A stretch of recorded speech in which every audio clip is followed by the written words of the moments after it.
Hi hello ನಮಸ್ಕಾರ ಎಲ್ಲರಿಗೂ. ನೀವು ನೋಡ್ತಾ ಇದ್ದೀರಾ ಅರುಣ್ ಕುಮಾರ್ ಎಜುಟೆಕ್ ಯೂಟ್ಯೂಬ್ ಚಾನಲ್.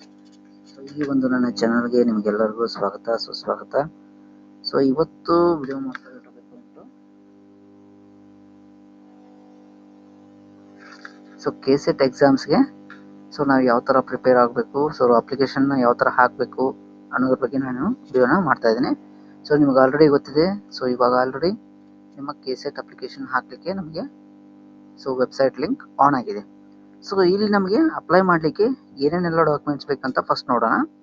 ಸೊ ಕೆಸೆಟ್ನ ಅಪ್ಲೈ ಮಾಡಲಿಕ್ಕೆ ನಮಗೆ ಮುಖ್ಯವಾಗಿ ಬೇಕಾಗಿರೋದು ಸೊ ನಿಮ್ಮದು SSLC ಮಾರ್ಕ್ಸ್ ಕಾರ್ಡ್, ಸೊ ಅದ್ರ ಜೊತೆಗೆ ನಮ್ಮದು PG certificate, so passing certificate ಇರುತ್ತಲ್ಲ PGದು, ಸೊ ಆ PG ಪಾಸಿಂಗ್ ಸರ್ಟಿಫಿಕೇಟ್. ಸೊ ಅದ್ರ ಜೊತೆಗೆ ನಮ್ಮದು ಒಂದು ಫೋಟೋ, ಹಾಗೆ ನಾವು ಸಿಗ್ನೇಚರ್ ಮಾಡಿರೋ ಒಂದು ಫೋಟೋ. ಇವೆರಡು ನಮಗೆ ಸೊ ಇವಷ್ಟು 4 ನಮಗೆ ಬೇಕಾಗಿರುತ್ತೆ. ಸೊ ಅದ್ರ ಜೊತೆಗೆ ನಾವೇನಾದರೂ ಕ್ಯಾಟಗರೀಸ್ ಮುಖಾಂತರ ಏನಾದರೂ ಅಪ್ಲೋಡ್ ಮಾಡ್ತಾ ಇದೀವಿ ಅಂತಂದರೆ ಸೊ ಒಂದು ಕಾಸ್ಟ್ ಸರ್ಟಿಫಿಕೇಟ್ ಕೂಡ ನಮಗೆ ಬೇಕಾಗುತ್ತೆ. ಓಕೆನಾ? Right.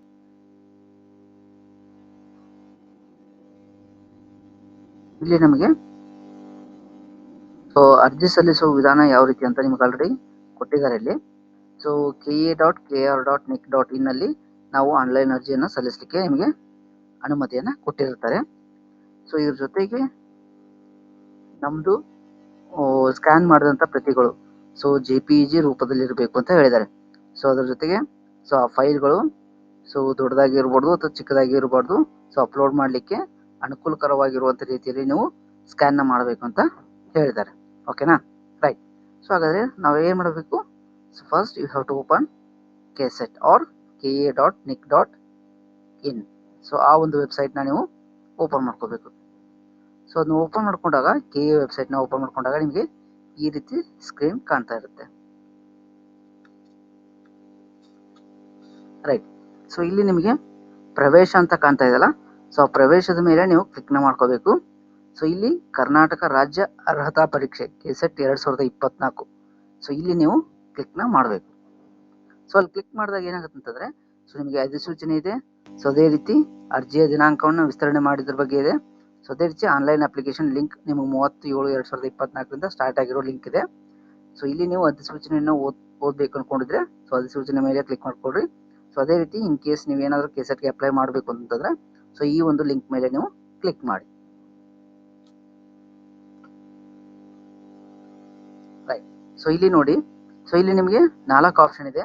So submit application for the KSET Karnataka state eligibility test, Karnataka ರಾಜ್ಯ ಅರ್ಹತಾ ಪರೀಕ್ಷೆಗೆ ಅರ್ಜಿ ಸಲ್ಲಿಸಿ ಅಂತ ಇದೆ. ಸೊ ಎರಡನೇದು upload your photo and signature, ನಿಮ್ಮ ಭಾವಚಿತ್ರ ಮತ್ತು ಸಹಿಯನ್ನು ಅಪ್ಲೋಡ್ ಮಾಡಲು. ಸೊ ಮೂರನೇ ಆಪ್ಷನ್ ಬಂದ್ಬಿಟ್ಟು ಸೊ ಫೀ ಪೇಮೆಂಟ್ ಅಂತ ಇದೆ. ಸೊ ಅದ್ರ ಜೊತೆಗೆ ಶುಲ್ಕ ಪಾವತಿ ಅಂತ ಇದೆ. ಸೊ ಹಾಗೆ 4ನೇ ಆಪ್ಷನ್ ಬಂದ್ಬಿಟ್ಟು ಸೊ ಪ್ರಿಂಟ್ ಅಪ್ಲಿಕೇಶನ್. ಸೊ ಇಲ್ಲಿ ನಾವು ಏನು ಮಾಡಬೇಕು? So first you have to submit the application for KSET. So ಕೆಸೆಟ್ಗೆ ನಾವು ಅಪ್ಲಿಕೇಶನ್ನ ಹಾಕಬೇಕು. ನಂತರ ಫೋಟೋ, ಸಿಗ್ನೇಚರ್, ಪೇಮೆಂಟ್, ಅದೇ ರೀತಿ ನಾವು ಅಪ್ಲಿಕೇಶನ್ನ ಪ್ರಿಂಟ್ನ ಮಾಡ್ಕೋಬೇಕು. Right. First you have to click on submit application. So submit application ಮೇಲೆ ನೀವು ಕ್ಲಿಕ್ ಮಾಡಿದಾಗ ಏನಾಗುತ್ತೆ ಅಂತಂದರೆ ಸೊ ಈ ರೀತಿ ನಿಮಗೆ ಅಪ್ಲಿಕೇಶನ್ ಓಪನ್ ಆಗುತ್ತೆ.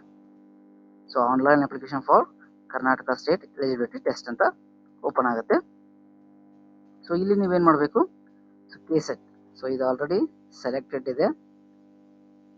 ಕೆಸೆಟ್ ಇರೋದ್ರಿಂದ ಸೊ ಕೆಸೆಟ್ನ ಆಲ್ರೆಡಿ ಸೆಲೆಕ್ಟ್ ಮಾಡಿದೆ.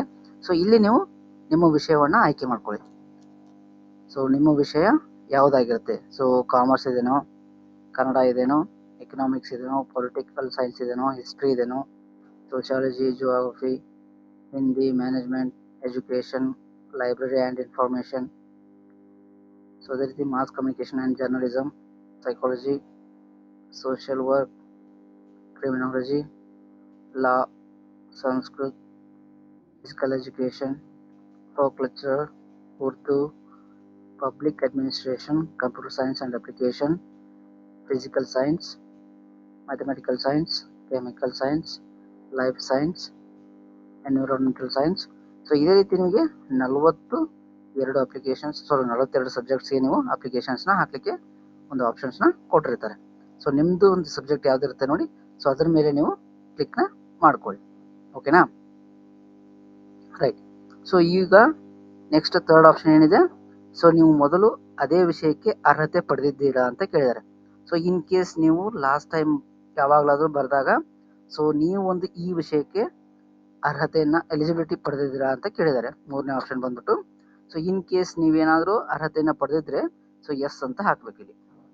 ಸೊ ಎಸ್ ಅಂತ ಹಾಕಿದಾಗ ಏನಾಗುತ್ತೆ ಅಂತಂದರೆ, ಸೊ ಒಂದು ವಿಷಯಕ್ಕೆ ನೀವು ಒಂದೇ ಸಲ ಮಾತ್ರ ಅಪ್ಲಿಕೇಶನ್ ಹಾಕಲಿಕ್ಕೆ ಚಾನ್ಸ್ ಇರುತ್ತೆ. ಸೊ ಹಾಗಾಗಿ ಏನು ಮಾಡಬೇಕು ನೀವು, ಸೊ ಇನ್ ಕೇಸ್ ನೀವು ಆ ಒಂದು ವಿಷಯಕ್ಕೆ ಅರ್ಹತೆಯನ್ನು ಪಡೆದಿದ್ರೆ ಸೊ ಬೇರೆ ವಿಷಯಕ್ಕೆ ನಿಮಗೆ ಅಪ್ಲೈ ಮಾಡಲಿಕ್ಕೆ ಮಾತ್ರ ಚಾನ್ಸ್ ಇರುತ್ತೆ. ಅರ್ಥ ಆಯ್ತಲ್ವಾ?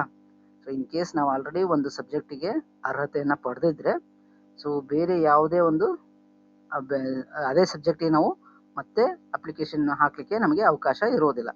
ಗೊತ್ತಾಯ್ತಲ್ಲ ಎಲ್ಲರಿಗೂ? ರೈಟ್. ಸೊ ಇನ್ ಕೇಸ್ ನಾವು ಯಾವುದೇ ಒಂದು ಸಬ್ಜೆಕ್ಟ್ಗೆ ಅರ್ಹತೆ ಪಡೆದಿಲ್ಲ ಅಂತಂದರೆ ಸೊ ನೋ ಅನ್ನೋದ್ರ ಮೇಲೆ ನೀವು ಕ್ಲಿಕ್ ಮಾಡ್ಕೋಬೇಕು. ಅರ್ಥ ಆಯ್ತಲ್ಲ? ರೈಟ್. ಸೊ ಅದೇ ರೀತಿ ನಮ್ಮ 4ನೇ ಆಪ್ಷನ್ ಬಂದ್ಬಿಟ್ಟು so enter your full name. So ನಿಮ್ಮ ಒಂದು ನೇಮ್ನ ಸೊ ವರ್ಗದ ಪ್ರಮಾಣ ಪತ್ರದಲ್ಲಿರುವಂತೆ, ಸೊ ನಿಮ್ಮ SSLC ಮಾರ್ಕ್ಸ್ ಕಾರ್ಡ್ ಒಳಗೆ ಯಾವ ರೀತಿ ಇರುತ್ತೆ ಸೊ ಅದೇ ರೀತಿ ನೀವು ನಿಮ್ಮ ಒಂದು ಹೆಸರನ್ನು ಟೈಪ್ ಮಾಡಿ. ಅರ್ಥ ಆಯ್ತಲ್ಲ?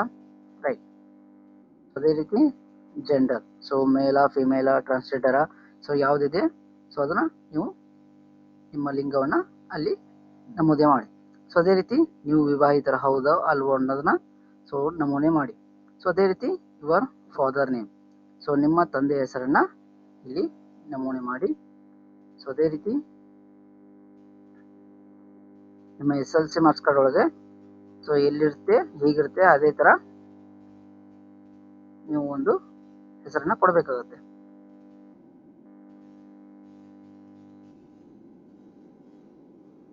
ಗೊತ್ತಾಯ್ತಲ್ಲ? ಅದೇ ರೀತಿ ಮದರ್ ನೇಮ್, ತಾಯಿ ಹೆಸರನ್ನು ನಿಮ್ಮ SSLC ಅಂಕಪಟ್ಟಿಯಲ್ಲಿ ಹೇಗಿರುತ್ತೆ ಸೊ ಅದೇ ಥರ ನೀವು ಟೈಪ್ ಮಾಡ್ಕೊಳ್ಳಿ. ಸೊ ಅದೇ ರೀತಿ ನೆಕ್ಸ್ಟ್ ಆಪ್ಷನ್ ಬಂದ್ಬಿಟ್ಟು ರಿಸರ್ವೇಷನ್ ಕ್ಯಾಟಗರಿ. ಸೊ ನಿಮ್ಮ ಒಂದು ಕ್ಯಾಟಗರಿ ಯಾವ್ದು ಇರುತ್ತೆ, ಜನರಲ್ ಮೆರಿಟಾ ಸೊ ಅಥವಾ SC STನ, ಕ್ಯಾಟಗರಿ 1ನ, ಕ್ಯಾಟಗರಿ 2Aನ, 2Bನ, 3Aನ, 3Bನ ಯಾವ್ದು ಇರುತ್ತೆ ಅದ್ರ ಮೇಲೆ ನೀವು ಕ್ಲಿಕ್ ಮಾಡ್ಕೊಳ್ಳಿ. So in case general merit ಆಗಿತ್ತು ಅಂತಂದರೆ ಯಾವುದೇ ರೀತಿಯಾದಂಥ RD ನಂಬರ್ನ ಹಾಕಲಿಕ್ಕೆ ಅವಶ್ಯಕತೆ ಇರೋದಿಲ್ಲ. ಸೊ ಇನ್ ಕೇಸ್ ನೀವೇನಾದರೂ ಬೇರೆ ಯಾವುದಾದ್ರೂ ಒಂದು ಕ್ಯಾಟಗರಿ ಆಗಿತ್ತು ಅಂತಂದರೆ ನೀವೇನು ಮಾಡಬೇಕು, ಅದನ್ನ ಸೆಲೆಕ್ಟ್ ಮಾಡಿದ ತಕ್ಷಣ ಇಲ್ಲಿ ನಿಮಗೆ RD ನಂಬರ್ ಎಂಟರ್ ಮಾಡಲಿಕ್ಕೆ ಒಂದು ಆಪ್ಷನ್ ಬರುತ್ತೆ. ಸೊ ಅದ್ರ ಮೇಲೆ ನೀವು RD ನಂಬರ್ನ ಎಂಟರ್ ಮಾಡಬೇಕಾಗುತ್ತೆ. ಅರ್ಥ ಆಯ್ತಲ್ವಾ? ಇನ್ ಕೇಸ್ ಜನರಲ್ ಮೆರಿಟ್ ಆಗಿತ್ತು ಅಂತಂದರೆ ಯಾವುದೇ ಥರದಂಥ RD ನಂಬರ್ನ ಎಂಟ್ರಿ ಮಾಡಲಿಕ್ಕೆ ನಿಮಗೆ ಅವಶ್ಯಕತೆ ಇರೋದಿಲ್ಲ. ಅರ್ಥ ಆಯ್ತಲ್ಲ ಎಲ್ಲರಿಗೂ? ರೈಟ್.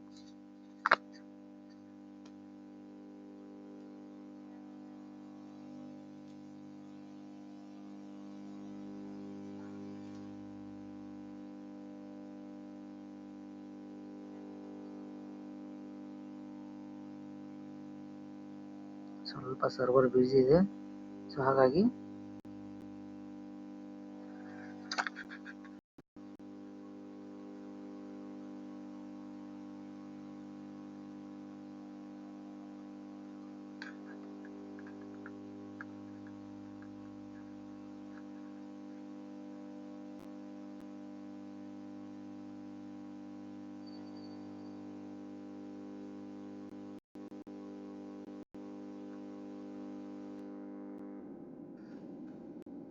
ಸೊ ನಮ್ಮ ಒಂದು ಆಪ್ಷನ್ಸ್ ಏನೇನಿದ್ದಾವೆ ಸೊ ಅವನ್ನೆಲ್ಲ ನೀಟಾಗಿ ನೀವು ಫಿಲಪ್ ಮಾಡ್ಕೋಬೇಕು.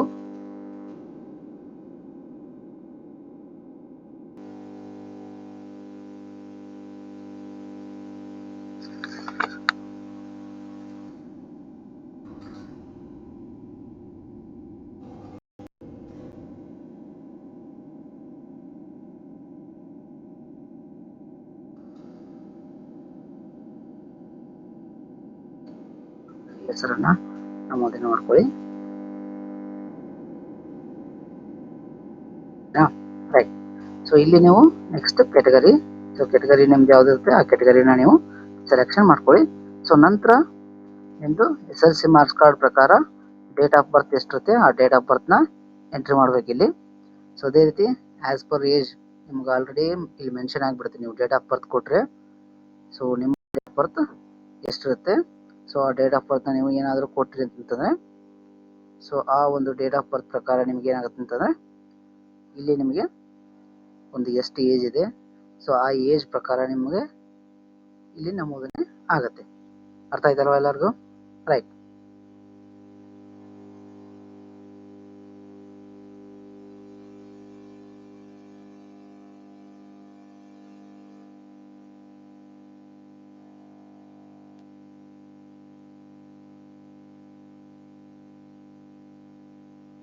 ನೆಕ್ಸ್ಟ್ ನಿಮ್ಮ ಒಂದು ಅಡ್ರೆಸ್ನ ಇಲ್ಲಿ ಫುಲ್ಫಿಲ್ ಮಾಡ್ಕೋಬೇಕು.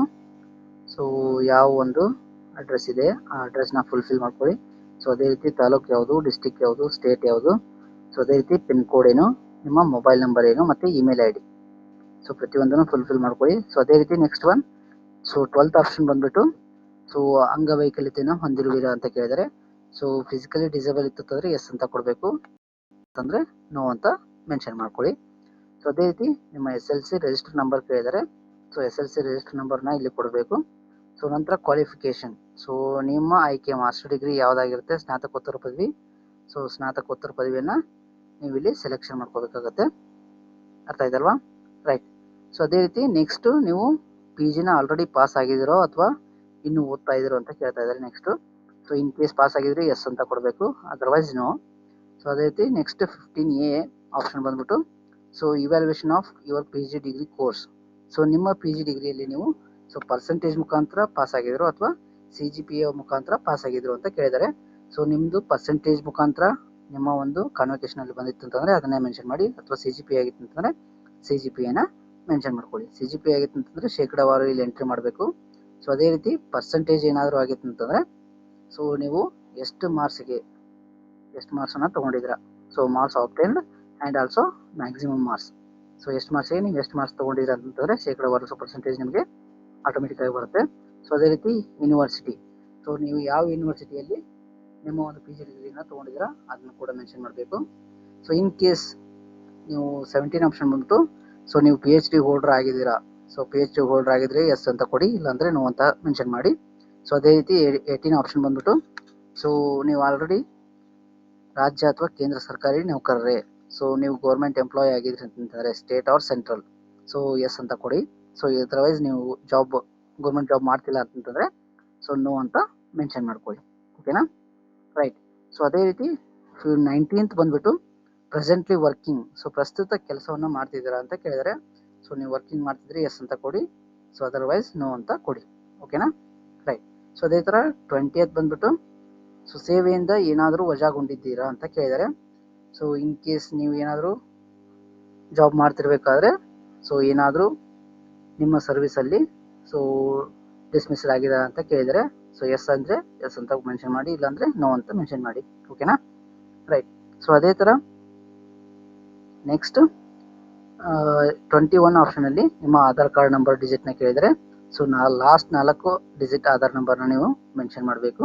ಸೊ ಅದೇ ರೀತಿ ಲಾಸ್ಟ್ ಒನ್ 22nd ನೀವು ಸೊ ಟೆಸ್ಟ್ ಸೆಂಟರ್ನ ಕೇಳಿದರೆ, ಸೊ ನಿಮಗೆ ಯಾವುದು ಹತ್ತಿರವಾಗುತ್ತೆ ಅಥವಾ ನಿಮಗೆ ಯಾವ ಒಂದು ಪ್ಲೇಸಲ್ಲಿ ನೀವು ಎಕ್ಸಾಮ್ ಬರೀಬೇಕು ಅಂದ್ಕೊಂಡಿದ್ರೆ ಅದನ್ನು ನೀವು ಮೆನ್ಷನ್ ಮಾಡ್ಕೊಳ್ಳಿ.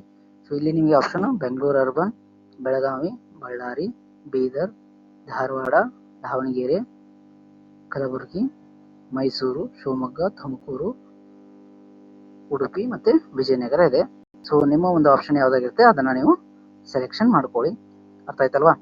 ರೈಟ್. ಸೊ ಅದೇ ರೀತಿ ಸೊ ಈ ಒಂದು ಅಭ್ಯರ್ಥಿಯ ಘೋಷಣೆಯನ್ನು ಓದ್ಕೊಳ್ಳಿ.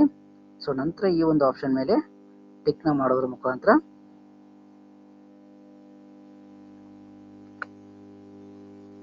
ಸೊ ಅದನ್ನ ಸೆಲೆಕ್ಟ್ ಮಾಡಿದ್ರೆ, ಸೊ ಇಲ್ಲಿ ಪ್ರಿವ್ಯೂ ಅಂತ ಬರುತ್ತೆ. ಸೊ ಪ್ರಿವ್ಯೂ ಮೇಲೆ ಕ್ಲಿಕ್ ಮಾಡಿದಾಗ ಸೊ ನೀವು ಏನೇನೆಲ್ಲ ಆಯ್ಕೆಯನ್ನು ಮಾಡಿದ್ರಿ ಅಂತ ಪ್ರತಿಯೊಂದು ತೋರಿಸುತ್ತೆ. ನಂತರ ಸಬ್ಮಿಟ್ ಅಂತ ಆಪ್ಷನ್ ಇರುತ್ತೆ, ಆ ಸಬ್ಮಿಟ್ ಮೇಲೆ ನೀವು ಕ್ಲಿಕ್ನ ಮಾಡ್ಕೋಬೇಕು.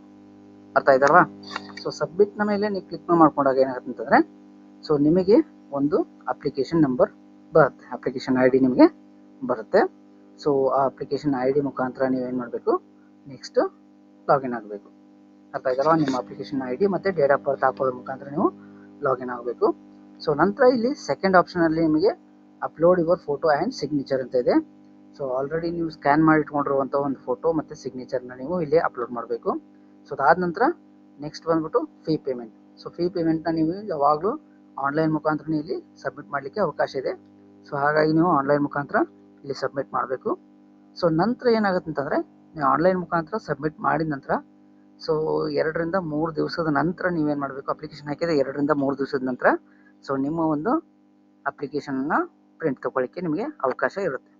ಅರ್ಥ ಆಯ್ತಲ್ವ ಎಲ್ಲರಿಗೂ? ರೈಟ್. ಸೊ ಯಾರ್ಯಾರೆಲ್ಲ ನೀವು ಕೆಸೆಟ್ಗೆ ಅಪ್ಲೈ ಮಾಡಬೇಕು ಅಂದ್ಕೊಂಡಿದ್ದೀರಾ, ಸೊ ಈ ವಿಡಿಯೋವನ್ನು ನೋಡಿ ಸೊ ನೀವೇ ಸ್ವತಃ ನಿಮ್ಮ ಒಂದು ಕೆಸೆಟ್ ಅಪ್ಲಿಕೇಶನ್ನ ಹಾಕ್ಕೊಳ್ಳಿಕ್ಕೆ ಅನುಕೂಲ ಆಗುತ್ತೆ.